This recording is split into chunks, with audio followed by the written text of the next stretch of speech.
Keyin gaplashishimiz kerak bo'lgan guruh bizada orqani chuqur mushaklaridan umurtqani rostlovchi mushaklar, ya'ni spina erector mushaklari.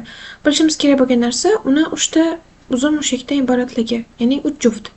Demak, bizada birinchisi spinalis, medialdan lateral tarafga qarab sanaydigan bo'lsak, spinalis mushagi, ya'ni umurtqa pog'onasiga parallel joylashgan eng yaqin mushak. Bu birisi.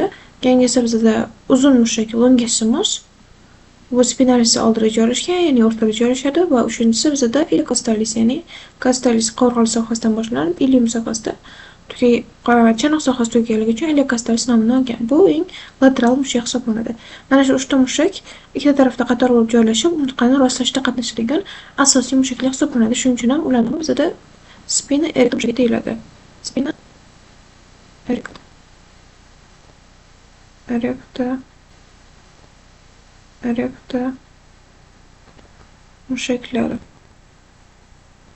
mushaklari. Endi bularni o'zi asosiysi 3 ta qismdan iborat.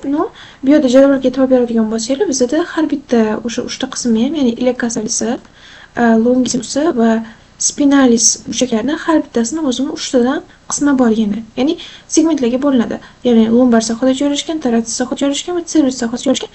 Bu bizda ilicostalis mushak, ya'ni bu ilicostalis lateral tarafda joylashgan edi. Demak, bu bizda 3-chi edi. Keyingisi o'rtada joylashgan ikkinchisi, ya'ni longissimus mushaklarni bulardan farqli ravishda bu yerda capitis qismi bor, cervix bor, thoracic bor, lumborum yo'q. Bu yerda cervixdan boshlanib lumborum tugayotir, bu yerda capitisdan boshlanib thoracic tugayotir. Farqi shunda. Mana bu spinalis mushagimiz, ya'ni birinchi medial tarafda joylashgan mushagimiz ham, mushaklar ham bizada capitis, cervix, thoracic xuddi mana bu ikkinchiga longissimus mushagiga o'xshab ketadi. Ya'ni bularda lumborum degan alohida segmenti yo'q. Ya'ni 3 ta segmentdan iborat, boshdan boshlanadi. Mana shu kelasi bunisi bo'lsa bo'yindan boshlanadi va belda tugayotir. Shunga e'tibor berishimiz kerak. Demak, boshlanish va birikishlari bizada qaysi o'simtadan boshlanib, qaysi qovoq burchaklar tugashi berilgan. Aynan raqamlarni eslab qolishingiz shart emas, lekin qayerdan boshlanib, qayerdan tugashini bilishingiz kerak. Masalan, iliocostalisda bizada ko'pincha mana bu yerda o'tkir o'sim sakrumdan boshlanadi, o'tkir o'simtalardan lumborum bo'lganligi uchun ham L5 bo'ladi va birikadigan joyi qo'rg'a burchaklariga birikadi. Iliocostalisga e'tibor beradigan bo'lsanglar, mana ilicostalis birikadigan joyi mana qo'rg'a burchaklari. Eng chekada joylashgan mushak. Boshlanayotgan joyi asosan o'tkir o'simtalardan, mana bu sohadan boshlanib, bu chuqurroq joylashgan uchun bu yerda ko'rmayapti. Mana shu qo'rg'a burchaklargacha keladi. Shuni bilishimiz kerak. Pastki burchaklar. Mana pastki qismdan kelyapti va ular pastki qo'rg'a burchakda tugyapti. Keyingisi biz ilicostalis thoracic bo'ladigan bo'lsa, yuqori qo'rg'a burchaklariga birikadi. Ilicostalis thoracic. Demak, thoracic e'tibor beradigan bo'lsanglar, bu yerda mana berilgan. Bular kelib mana qo'rg'aning yuqori qismida tugyapti.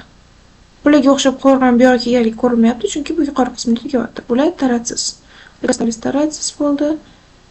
Ilicostalis mana lumborum bo'ldi. Qo'rg'on pastki burchagida tugayotgan. Bu bilan tashqari ilicostalis cervix bor. Bu qo'rg'a burchaklardan boshlanadi o'zi. Bu ham va kondalang o'simtalarda tugayapti. Bu bo'yinga qarab ketyapti o'sha.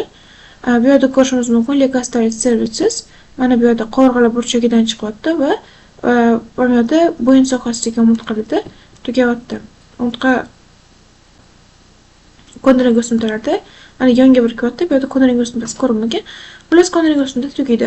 Bular demak qo'rg'alar ilicostalis bo'lganligi uchun qo'rg'alar bilan aloqasi bor ekan. Qo'rg'alar pastki lumborumni pastkiga biriksa, thoracislari yuqori burchaklariga birikar ekan va oxirgi bo'yinda esa bo'ladigan bo'lsa, bo'yinda kondalang o'simtalariga birikar ekan. Shuni eslab qolishlar kerak. Demak, bu cervix bo'ladi. Keyingisi biz longissimus mushaklariga keladigan bo'lsak, longissimus mushaklari kondalang o'simtalar bilan asosan aloqasi bor. Ya'ni ular uzun joylashgan mushaklar, faqat atrofida, ya'ni chekka bo'lib joylashganligi uchun kondalang o'simtadan kondalang o'simtaga o'tib birikadi. Mana bu yerda longissimus ko'rishimiz mumkin, deyarli bir tekis joylashgan. Kondalang o'simta yuradi bu yerda. Qadamlash shunaqa bo'ladi. Longissimus cervix ham xuddi shunaqa kondalangdan kondalangga qarab birikadi. Capitisga keladigan bo'lsak, bu yerdan kondalang o'simta faqat capitis bo'lganligi uchun boshga birikish kerak. Demak, bu yerda mastoid o'simtani orqa qirrasiga birikayapti. Mana bu yerda ko'rishimiz mumkin, longissimus capitis buradan ajralib turar ekan. Longissimus capitis ham kondiling o'simtadan boshlanyapti, lekin birikayotgan joyi mana bu yerda mastoid o'simta. Mastoid process deyiladi, ya'ni o'simta. Keyingisi bizda longissimusdan keyingisi bu yoqda joylashgan, ya'ni medial joylashgan mushak, spinalis mushaklari bular o'tkir o'simtada bo'lib joylashadi. O'tkir o'simtadan o'tkir o'simtaga. Chunki ular bo'li medial joylashgan, medial tarafda bizda o'tkir o'simtalar joylashadi. Bular kondiling o'rtada joylashganligi uchun kondiling o'simtalarga, bular bo'lsa yanada lateral joylashganligi uchun lekasias mushaklar qo'rg'onlar bilan aloqasi bor.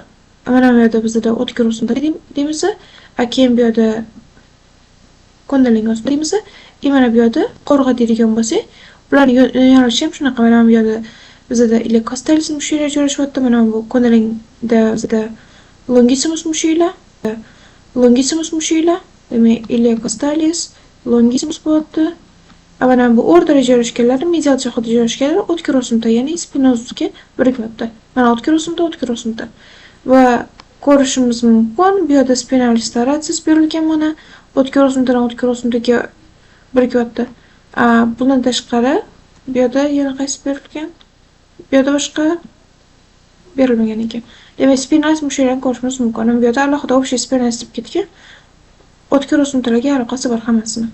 Shuning uchun ham bizda spinalis servisis deyiladi. Capitis keladigan bo'lsa, capitisda ham ozgina farqi bor, chunki bu T1 dan T6 dan boshlanadi o'tkir o'simtadan, to'g'ri. Bu faqat spinalis capitis bizda semispinalis capitis bilan birga boshlanadi. Semispinalis capitis biza keyingi slaydda mana gaplashamiz. Mana bu yerda ko'rishimiz mumkin. Semispinalis capitis T1 T6 dan boshlanadi. Bu transversus spinalis guruhiga kiradi. Biz hozir elektr mushaklarni gaplashamiz.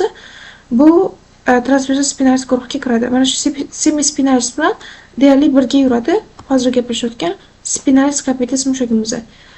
Semispinalis degani yarim spinalis degani, ya'ni yarim yoki yarim spina bilan, ya'ni o'tkir o'simta bilan aloqasi bor, yarim qismi degani so'z tarjima qilganimizda, xullas boshlanadigan joyi T1 bilan T6 o'tkir o'simtalardan boshlanadi va birikadigan joyi superior va inferior nuxal liniya o'rtasidagi medial soha. Mana hozir tushuntiradigan bo'lsam, e'tibor bersanglar, bizda superior liniya bor, ya'ni superior ensa chizig'i bor. Bu umuman ensa suyagi bizda ko'rsatilgan. Keyingisi bizda inferior nuxal chiziq bor. Mana shu ikkalasi o'rtasida mana bu o'rta soha bor. Mana shu medial soha. Mana bu medial bo'ladi, mana bu ikkalasi lateral soha bo'ladi. Mana shu medial sohaga kelib bizda semispinalis mana bu yerda semispinalis medial sohaga ham kelib turibdi. Bundan tashqari mana bu yerda splenius capitis ham ko'rishimiz mumkin. Mana shu sohaga kirib turibdi. Ya'ni inferior bilan superior chizig'i o'rtasida nuxal liniyalarni o'rtasida joylashgan, o'rtasiga birikadigan mushaklar hisoblanadi. Splenius ham semispinalis mushaklari ham. Shuni bilishimiz kerak.